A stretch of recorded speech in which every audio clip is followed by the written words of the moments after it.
పెళ్ళైనా పండగైనా వేడుక ఏదైనా పట్టు చీరల ప్రత్యేక వేదిక వారాహి సిల్క్స్. సుమన్ టీవీ ప్రేక్షకులకు నమస్కారం. ప్రస్తుతం మనతో పాటు ఉన్నారు ఐకాన్ ఆస్ట్రాలజర్, మంత్రతంత్ర శాస్త్ర నిపుణులు గట్టుపల్లి సురేష్ బాబు గారు. వారితో మాట్లాడదాం. సింహరాశి, ద్వాదశ రాశుల్లో సింహరాశి కూడా ఉంటుంది. మరి అసలే సూర్యగ్రహణం రాబోతోంది. శని వక్రగతి డిసెంబర్ 11 దాకా ఉంది. అలాగే చూసుకుంటే కనుక మంచి రోజులు కూడా ఉన్నాయి.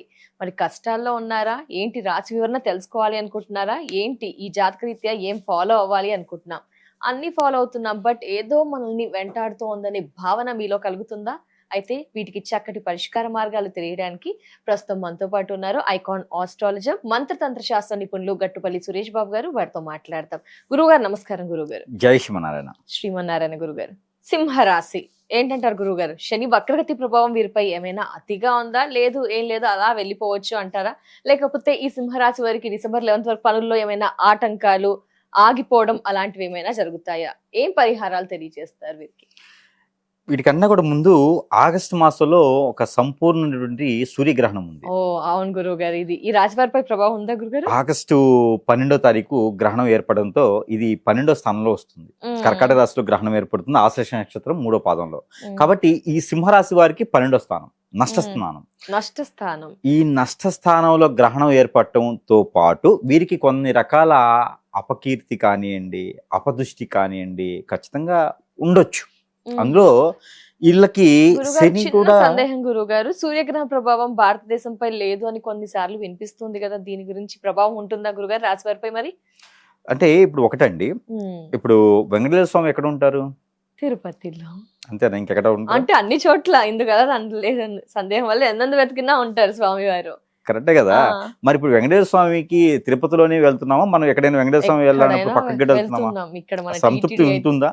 తిరుపతి అంటే ప్రతిరోజు వెళ్ళలేం కాబట్టి మన పక్కన ఉన్నటువంటి వెంకటేశ్వర స్వామి గుడికి వెళ్తే కూడా సంతృప్తి ఉంటుంది కదా. తిరుపతి వెళ్ళినప్పుడే కాదు కదా కదా. మరి అలాంటప్పుడు సూర్యచంద్రులు మనం ఎట్లా ఐడియల్ కదండి మనకి, వాళ్ళు దేవతలు కదా. మరి వారికి ఏదన్నా గ్రహణం ఏర్పడ్డప్పుడు ఆ ప్రతిఫలం మన మీద కూడా ఉంటుంది కదా. మన దగ్గర ఏర్పడితే ఏమి, ఏర్పడకపోతే ఏమి. అంటే నలుగురు బిడ్డలు ఉన్నారండి. ఒక అబ్బాయి వచ్చేసి మనకి ఎక్కడో ఆఫ్ఘనిస్తాన్ లో ఉంటారు, ఒక అబ్బాయి అమెరికాలో ఉంటాడు, ఒక అబ్బాయి, మన ఇద్దరు పిల్లలు ఇక్కడే ఉంటారు. ఇద్దరు పిల్లలే మన పిల్లలు, వాళ్ళు కాదా? అలాగా అందరూ. కాబట్టి సూర్యుడికి అన్ని రాశుల వారు ఓకే గురుగారు. సో కొంచెం ప్రభావం ఉంటుంది. ఏంటి గురుగారు మిగతా? గ్రహణం పడటమే ప్రభావితం. అది మన భారతదేశంలో పట్టిందా లేదా, ఉందా లేదా అనేది ఏం లేదు. గ్రహణం ఎక్కడైనా గ్రహణమే. కాకపోతే సమయాలు మారినప్పుడు భారతదేశంలో కనపడదు. ఇప్పుడు ఇక్కడ ఏమవుతుందంటే, భారతదేశంలో సమయం ఏంటంటే నైట్ 9:08 ఆరంభం అవుతుంది కాబట్టి అప్పుడు మనకి సూర్యుడు ఉండడు కాబట్టి ఆ గ్రహణ ప్రభావితం మన మీద కనపడదు. కానీ గ్రహం అయితే ఉంటుంది. ఆ గ్రహణ ప్రభావితం మన పైన ఖచ్చితంగా ద్వాదశ రాశుల పైన ఉంటుంది. ఆ ప్రతిఫలం మన మీద ఖచ్చితంగా ఉంటుంది. దానికి తగ్గటువంటి దానాలు, ధర్మాలు, యజ్ఞాలు, యాగాలు, హోమాలు, జపాలు, తపాలు, అది ఇంటి ఆచార ప్రకారంగా, ఆ ప్రాంతీయ ఆచార ప్రకారంగా అయితే మాత్రము ఖచ్చితంగా చేయవలసిందే. దానాలైనా ఖచ్చితంగా చేయవలసిందే. గ్రహణము శూలము ఖచ్చితంగా మనం అందరం కూడా పాటించవలసిందే. అలా కాదు కూడదు అనుకుంటే వాడు వ్యతిరేకత, మనకి సంబంధం లేదు వాళ్ళతో. వాళ్ళు మూర్ఖులు, మొండోళ్ళు, వాళ్ళు ఇంకేమని అనుకోవచ్చు. ఇకపోతే ఈ సింహరాశిని మనం గ్రహించి చూసి ఆలోచించినట్టయితే గనక వీరికి జాబులో కనుక కొంచెం తుమ్మితే ఊడే ముక్కులా కనిపిస్తున్నాయి కొంతమంది జాబులు అయితే గనక. వారికి ఈ సెప్టెంబర్ 15వ తారీఖు తర్వాత జాబులు వచ్చేటువంటి అవకాశం ఉంది, ప్రయత్నపూర్వకంగా గనక చేస్తే. శ్రావణ మాసం కూడా ఆరంభం అవుతుంది కాబట్టి వారికి జాబ్ చేసుకునే విధంగా శ్రావణం, భాద్రపదం అన్ని మాసాలు కూడా వారికి బాగా కలిసి వచ్చేటువంటి మాసాలని చెప్పొచ్చు. ఇక వీరు ఏం చేయాలి ఒకసారి చెప్దామా గురుగారు? సింహరాశి వారు భాద్రపద మాసంలో వచ్చేటువంటి వినాయక చవితి ఏదైతే ఉందో, ఈ వినాయక చవితికి గనక వీరు ఒక 5వ రోజు కానీ 7వ రోజు కానీ అయితే గనక వీరు ఈ మనకి గోధుమ పిండితో చేసేటువంటి పిండి పదార్థాలు చేసినటువంటి గోధుమ పిండితో చేసేటువంటి రోటీలు, ఈ రోటీస్ కానీ, ఉండరాళ్ళు అంటే బియ్యం పిండితో చేస్తారు, ఈ గోధుమ పిండి చేసే రోటీస్ కానీ, పాల తాలికలు కానీ స్వామివారికి నైవేద్యం పెట్టాలి. లేదంటే గనక రవ్వ లడ్డు ఉంటుంది, బాంబే రవ్వ, పంచదార, పాలు కలిపి చేసేటువంటి రవ్వ లడ్డు, ఆ స్వామివారికి గనక నైవేద్యం పెట్టినట్టయితే వీరికి ఆరోగ్యం బాగుంటుంది, మైండ్ మనసు కేంద్రీకృతమై ఉంటుంది. అలానే జాబ్లో వెసులుబాట్లు ఉంటాయి, విదేశీ ఆదాయం సైతం కూడా చాలా బాగుంటుంది చెప్పొచ్చు. అర్ధాష్టమ శని నడుస్తుంది వీరికి. ఈ అర్ధాష్టమ శనిలో రాశిలోనే ఇప్పుడు వక్ర దృష్టితో ఉండేటువంటి ఈ యొక్క శని భగవానుడు మళ్ళీ కూడా ఇవి జూలై 27వ తారీఖు నుంచి డిసెంబర్ 11వ తారీఖు వరకు కూడా ఈ శని భగవానుడు మీనరాశిలోనే సంచరిస్తాడు, కానీ గ్రహం అనేది మారుతున్నాడు కాదు, ఇక్కడ నక్షత్రంలో ఉండేటువంటి పాదము మారుతున్నాడు. ఈ 4 మాసాలు కూడా వీరు ఏం చేయాలంటే కనుక శని భగవాన్ యొక్క మూల మంత్రము ఒకటి ఉంటుంది. అదేంటంటే కనుక ఓం నమో శని ఈశ్వరాయ నమో నమః, ఓం నమో శని ఈశ్వరాయ నమో నమః అనేటువంటి మంత్రాన్ని ఎట్లా చేయాలి అంటే కనుక లవంగాలు ఒక 11 కానీ, ఇలాచీలు ఒక 11 కానీ, మనకి ఒక్కలు ఉంటాయి అవి ఒక 11 కానీ తీసుకొని మనము జపమాల లేకున్నా సరే ఆ 11 తీసుకొని మనము జపం చేసుకుంటూ ఉండాలి, ఎవరికి వారే ఇండిపెండెంట్ గా. అయిపోయిన తర్వాత అవి తీసుకెళ్లి ఎక్కడ పారేడు నీటిలో కానీ పొదలకొని చెట్లలో కానీ వేసేసేయాలి.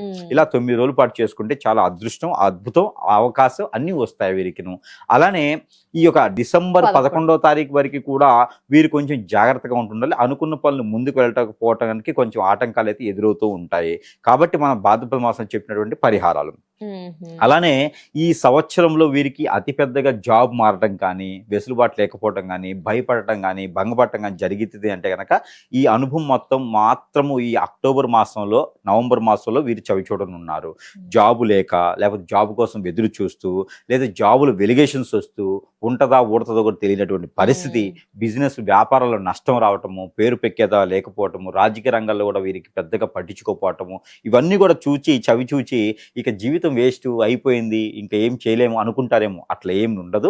ఈ యొక్క 2-3 మాసాలు కనుక కొంచెం నెమ్మదిగా ఉంటే ఆ తర్వాత డిసెంబర్ 11వ తారీఖు తర్వాత మరలా కూడా అవకాశాలన్నీ కూడా అందిపుచ్చుకునేదానికి ఉంటుంది. అలానే ఎవరిపైనైనా ఇంకేదైనా చెడు క్రియలు ఆల్రెడీ జరిగి ఉన్నాయి అనుకోండి, మూలికి నెత్తిన తాటిగా పడ్డట్టుగా ఆల్రెడీ వీరిపైన గ్రహాల పక్కన, గ్రహణాల పక్కన, అలానే ఇవన్నీతో పాటు మరొకటి ఈ మానవులు వీరిపైన వీరేంటంటే వీరి వ్యక్తిత్వం ఎలా ఉంటుంది అంటే ఎవరికైనా మంచి చేయాలనుకోండి ఆటోమేటిక్గా చేసేస్తారు.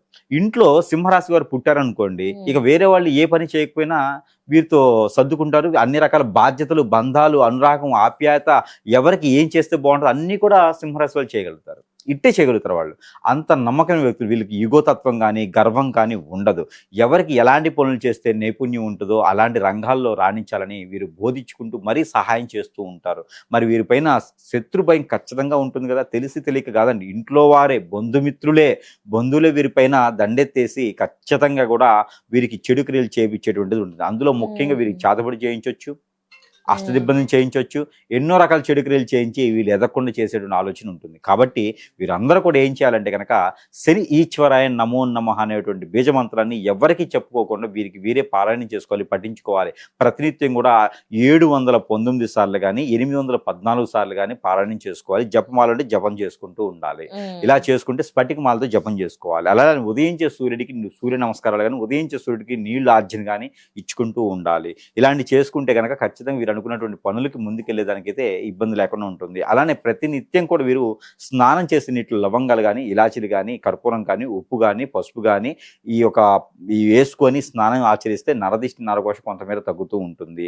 ఈ శని భగవానుడు వక్ర దృష్టి కావచ్చు, గ్రహణాలకు సంబంధించి కావచ్చు, వీరు ఏం చేయాలంటే కనుక గ్రహణం అనంతరము గోధుమలు, జొన్నలు, బియ్యము, రాగులు, సజ్జలు, ఉలవలు ఈ 6 రకాలు కూడా 1/4 కిలో చొప్పున తీసుకొని ఎర్రని క్లాత్ తీసుకొని వాటిలో ముడుపు కట్టేసి బ్రాహ్మణోత్తముడికి తీసుకోవాలి. లేకుంటే కనుక నవగ్రహాలపైన అభిషేకం చేసుకుంటే కనుక వీరికి ఏలనాటి శని ప్రభావితం కాదు, ఈ యొక్క అర్ధాశ్మ శని ప్రభావితం కూడా కొంతమేర ఆ శని వక్ర దృష్టి కూడా తగ్గుతూ ఉంటుంది. కాబట్టి ఇలాంటి ప్రయత్నించాలి. అలానే పెళ్లి కానటువంటి వారు ఎవరైనా ఉంటే ఆ పెళ్లి కోసం ఎదురు చూడకుండా ప్రయత్నం చేసుకుంటే కనుక వచ్చేటువంటి సంవత్సరం ఫిబ్రవరి 15వ తారీఖు తర్వాత 2027వ సంవత్సరం ఫిబ్రవరి 15వ తారీఖు తర్వాత కనుక వీరు పెళ్లి చేసుకునే దానికి అనుకూలంగా చాలా అద్భుతంగా చేసుకోవచ్చు. గురువు గారు సింహరాశి వారు ఖచ్చితంగా అండి కన్యారాశి వాళ్ళని చేసుకోవచ్చు. సింహరాశిలో ఉన్నటువంటి గొప్ప విశేషం అంటే సింహరాశి వాళ్ళని కూడా పెళ్లి చేసుకోవచ్చు. అవునా గురువు గారు, బాగుంటాయా కప్పులు అలా చేసుకోవచ్చు? చాలా బాగుంటుంది. సింహరాశి వాళ్ళని చేసుకోవచ్చు, కన్యారాశి వాళ్ళని చేసుకోవచ్చు, తులారాశి వాళ్ళని చేసుకోవచ్చు, అలానే ధనుసు రాశి వాళ్ళని చేసుకోవచ్చు, కుంభరాశి వాళ్ళని చేసుకోవచ్చు, మేషరాశి వాళ్ళని చేసుకోవచ్చు. వీళ్ళందరికీ కూడా చాలా అనుకూలంగా ఉంటుంది, కంఫర్టబిలిటీ బాగుంటుంది. అలానే అట్రాక్షన్ ఉండాలంటే కనుక మీనరాశి వాళ్ళని చేసుకోవచ్చు. ఈ మీనరాశి వాళ్ళని చేసుకుంటే ఈ సింహరాశి వాళ్ళేమో బెదిరించి బతుకుతుంటారు, మీనరాశి వాళ్ళేమో ఏడుస్తూ కుంగిపోతూ ప్రేమించుకుంటూ బతుకుతూ ఉంటారు. బాగుంటుంది, చేసుకోవచ్చు. అంటే విడిపోరు, ఇక లైఫ్ లో లైఫ్ లో విడిపోకుండా ఉంటే దానికి చేసుకోవచ్చు. కాకపోతే వచ్చేటువంటి 2027 సంవత్సరం ఫిబ్రవరి 15వ తారీఖు తర్వాత పెళ్లి చేసుకోవచ్చు. ఇప్పుడైతే మన అమ్మాయి మన అబ్బాయి అని అనిపించుకోవచ్చు. అలానే లవ్ మ్యారేజ్ వీరికి సెట్ అవ్వదు. అవునా లవ్ మ్యారేజ్ వీరికి సెట్ అవ్వదు. మరి ఎవరైనా లవ్ చేస్తే గురుగారు బ్రేకప్ చెప్పాల్సిందంటారా? ఇక జాబ్ ప్రకారంగా కావాలి అంటే గనక ఏదైనా బ్యాంకింగ్ సెక్టర్ కానీ, ఫైనాన్స్ సెక్టర్ కానీ, ఎక్స్పోర్ట్ రంగాలు కానీ, అపరాల వ్యాపారం కానీ ఇలాంటి వీరైతే చాలా అద్భుతంగానే ఉంటాయి అని చెప్పొచ్చు. ఎన్ని రకాల రంగాల్లో వీరు రాణించగలుగుతారు. ఎంతో నాలెడ్జ్ అయితే వీరికి ఉంటుంది. ఇక ఇవన్నీ కూడా జాతక ప్రకారంగా. ఇక మనం ఒకసారి గ్రహించుకున్నట్టయితే కనుక జాతక ప్రకారంగా నాకు జరగట్లేదండి. మీరు కూర్చున్నారు, కండ వేసుకున్నారు, చాలా బాగా చెప్తున్నారు, చాలా అద్భుతంగా ఉంది, కానీ మా జీవితంలో ఎక్కడ చాలా వరకు మాకు సెట్ అయ్యాయి. కొందరు మాత్రం ఏంటో మాకు ఎక్కడ ఏం జరగట్లేదు, అసలు నాకు జాబ్ రాలేదంటారు, పెళ్ళి అవ్వట్లేదు అంటారు. మరి ఏంటి గురుగారు, వాళ్ళకి ఏం చెక్ చేసుకోవాలి? చాలా మంది మనం గ్రహించండి, పెళ్లి అవుతుంది, భార్య భర్త సుఖంగా ఉండరు, విడిపోతూ ఉంటారు, విడాకుల కోసమే చూస్తూ ఉంటారు. ఎందుకురా బాబు పెళ్లి చేస్తుంది అనిపిస్తుంది. చాలా మంది చూడండి వ్యాపారం చేస్తారు, నష్టపోతూ ఉంటారు. పార్ట్నర్షిప్ వ్యాపారం అంటే చాలా కోల్పోతూ ఉంటారు, అప్పులు పాలైపోతూ ఉంటారు, రోడ్డు మీద పడిపోతూ ఉంటారు, ఐపీ పెట్టిపోతూ ఉంటారు.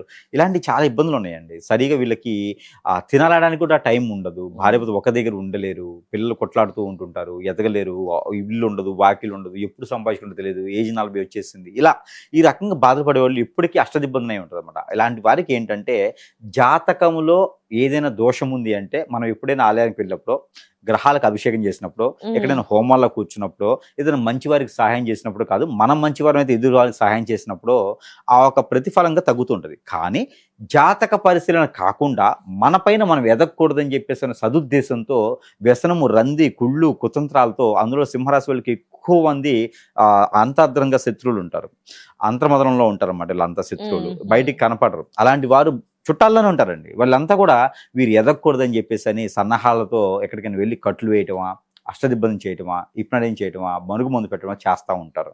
కాబట్టి అలాంటి ఏమైనా ఉన్నాయేమో గ్రహించుకుంటూ, ఆలోచించుకుంటూ సంప్రదిస్తే వారికి నిజంగానే అలాంటి సమస్య ఉంది అంటే ఆ సమస్యకి పరిష్కార మార్గం ఖచ్చితంగా చూపించచ్చు. అలా కాదు రాలేము అనుకుంటే ఫోన్ కూడా చేయొచ్చు. ఫోన్ ద్వారా కూడా వారికి పరిహార మార్గాలు చూపించే ఉన్నది.